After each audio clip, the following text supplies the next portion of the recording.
से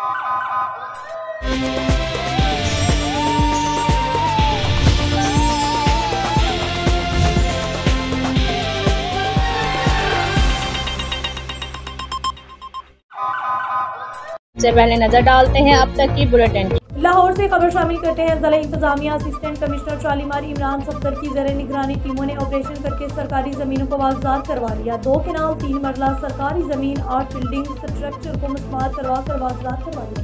2 केनाल 3 मरला सरकारी जमीन 8 बिल्डिंग स्ट्रक्चर को मस्मार करवा कर वागजार करवाया गया। जमीन की कुल मालियत 27.4 मिलियन बनती है। सदर colony Harbanspura Mustafa garden town में सरकारी जमीनों पर ऑपरेशन करके वागजार करवाया गया। आखिरी ऑपरेशन में एक बाउंड्री वॉल को गिराकर 5 मरला सरकारी जमीन को वागजार करवाया गया। डीसी लाहौर मोहम्मद अली ने कहा कि सरकार की जमीन पर नाजायज काबजीन को हरगिज बर्दाश्त नहीं किया जाएगा। रिपोर्ट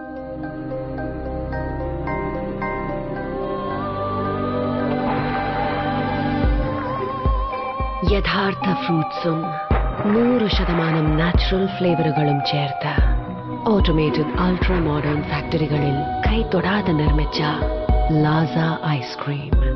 ഇത് റിയൽ ഐസ്ക്രീം. ഇത് super natural. Laza Ice Creams since 1970.